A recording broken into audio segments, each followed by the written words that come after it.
From Hollywood, it's time now for Bob Bailey as Johnny Dollar. Hi.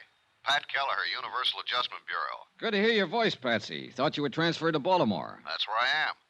Say, John, can you handle one for me? What kind of one? It's a life and accident policy Eastern Fidelity paid off 5 years ago. A man named John Reardon was the insured party. He died in 1950. Wife was a beneficiary. It's a crazy one.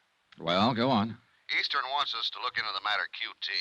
One of their officers has reason to believe Reardon is still alive. Why would he think that? Because he saw him 2 days ago. I'll get the first plane.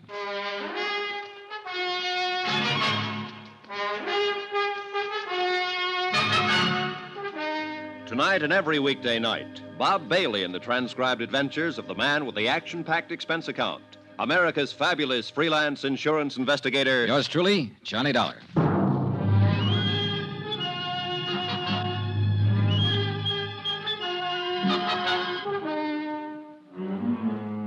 Expense account submitted by Special Investigator Johnny Dollar to the Universal Adjustment Bureau, Baltimore, Maryland.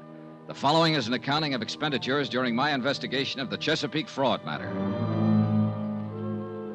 Expense account item 1, $22.75. Plane fare and incidentals, Hartford to Baltimore. I arrived at 3:15 in the afternoon at Friendship International Airport. It was a cold, gray day. I took a cab directly to Pat Kelleher's office. Good to see you, John. He was 10 pounds heavier. Outside of that, he looked swell. We'll have to have dinner once a week, my wife. Where are your bags? You didn't go to a hotel. I checked my stuff at the airport, Patsy. I didn't know how long I'd be here.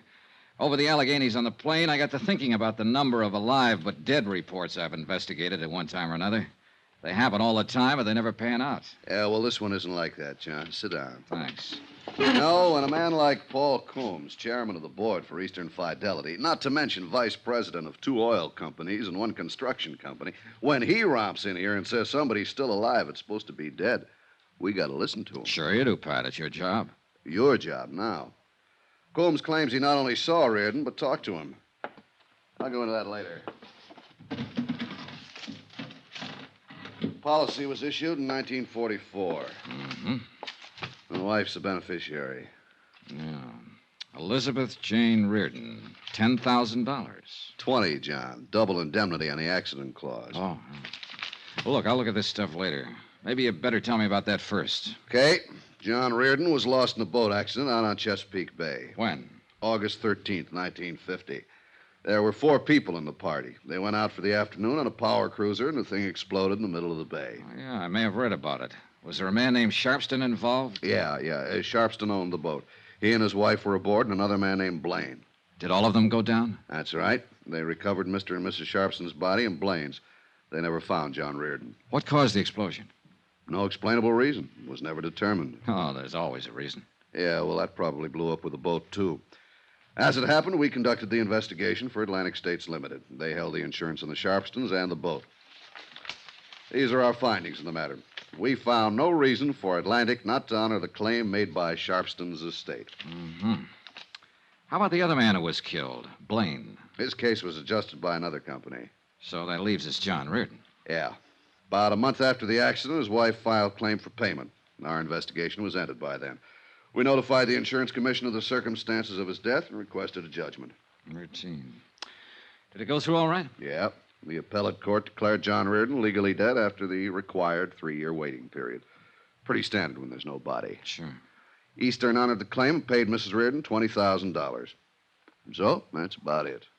Except that now somebody thinks he's alive. Not just somebody. Paul Coombs. Yeah. And if that's so, Eastern's been swindled for $20,000. Tell me about the beneficiary. Miss Reardon? Mm-hmm. Nice woman. Met her a couple of times. She didn't need money, I can tell you that much. Oh? Yeah, worth over $200,000. Never married again. You say she didn't file her claim until a month after the accident. That's right. She ever give any reason for waiting that long? Well, she was pretty broken up about it. The money wasn't important particularly. Maybe she just forgot. Pat, I've got a question. What's that, John? How can you forget $20,000? Expense account item 2, $10 for drinks I had with Pat Kelleher while we talked some more about the Reardon case. At 7 o'clock that night, I had on a fresh shirt and a press suit. They seemed to impress Paul Coombs, vice president, chairman of boards, etc. Dollar? That's right, Mr. Coombs. Universal Oh, adjustment. yes, of course. Come in. I talked with Mr. Kelleher there. He sent you? Yes, sir. Yes. Oh, yes. I recall your name now. Yeah. Mm-hmm. Well, we can sit here, Mr. Dollar. Now, you hear about John Reardon, of course. That's right. I'm glad they sent a man like you. I'm glad you're the one who's going to look into it. You puzzle me, Mr. Coombs. No, I don't. And that's a compliment to your perceptive abilities, young man. As a matter of fact, you're here because you're only curious about me. You want to have a look at the man who thinks he saw John Reardon alive, right? I suppose so. You don't believe he is alive? I didn't say that. I admire your caution. I'm glad you're the one who's going to look into it because, well, John Reardon was a close friend of mine. Oh, I didn't know that. Yes, I knew him for a number of years. And Mrs. Reardon.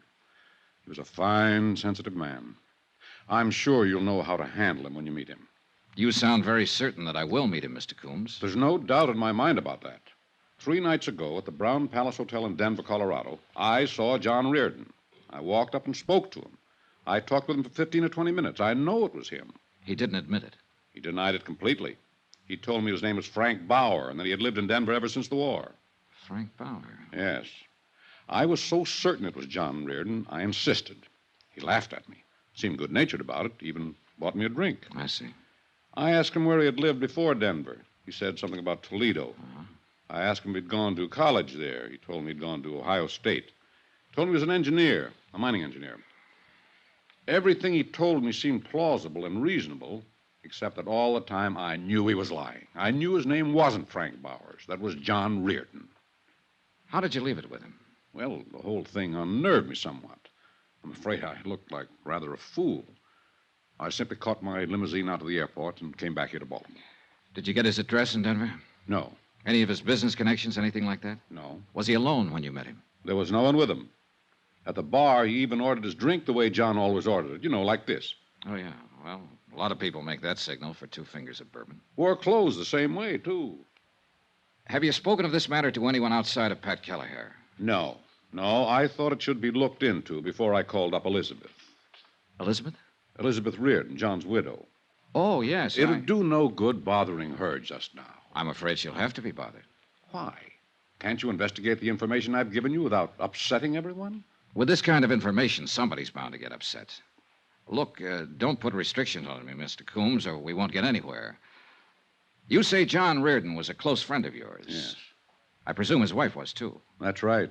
A lovely, lovely person. Yeah, I'll keep that in mind when I talk to her.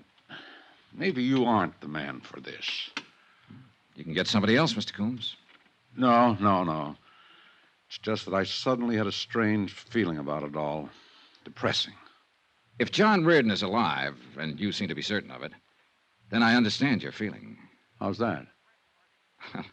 Your friend's party to a $20,000 fraud, not to mention his wife. Possibly he's not as sensitive and she's not as lovely as you thought.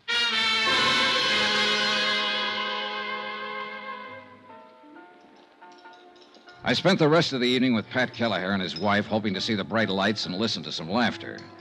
We picked a couple of fancy bistros and started the rounds to watch champagne flow and eavesdrop on the happy stories of success, promotion, and love. But it didn't work.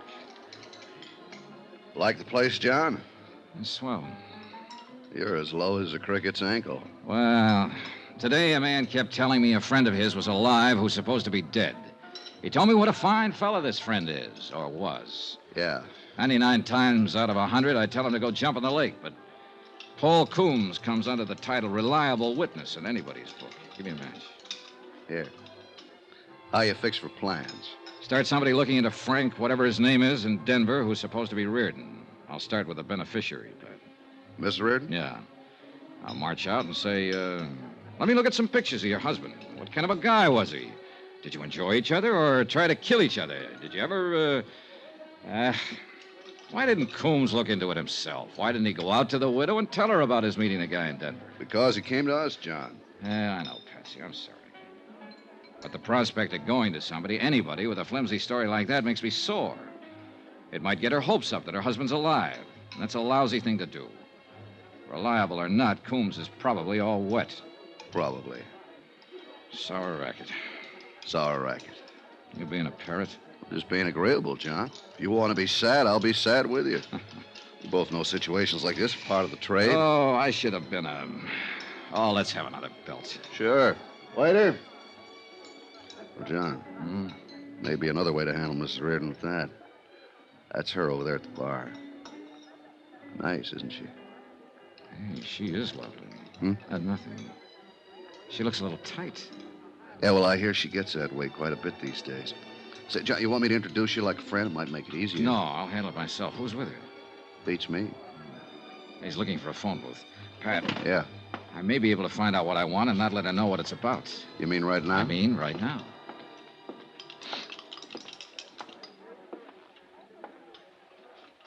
Hello. You're Elizabeth Reardon, aren't you? Why, yes. Oh, probably you don't remember me. My name's Johnny Dollar. We met some time ago. I'm afraid I don't remember, Mr. Dollar. I'm in the insurance business. Don't remember? Well, where was it we met? No, I can't remember. May I sit down? Well, I'm expecting someone who'll be back in a minute. Yes.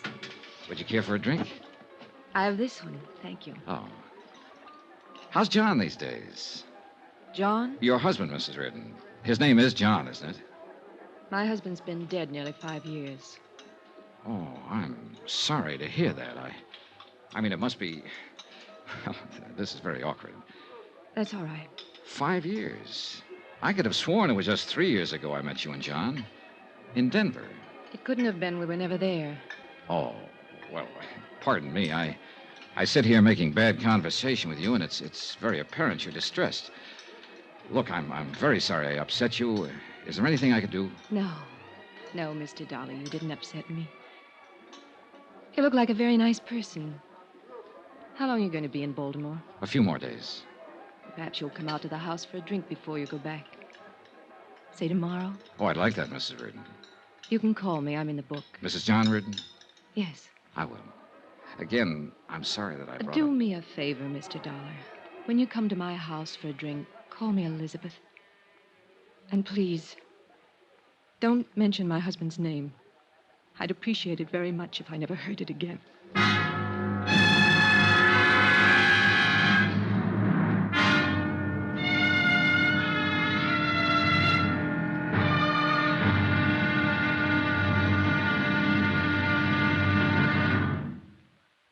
There'll be another exciting episode in our story of the Chesapeake fraud matter tomorrow.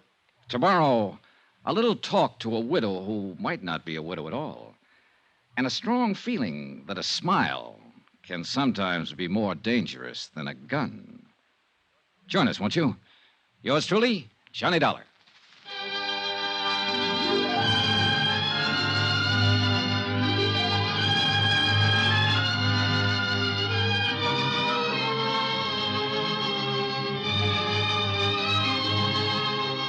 Yours truly, Johnny Dollar, starring Bob Bailey, is transcribed in Hollywood. Written by John Dawson, it is produced and directed by Jack Johnstone.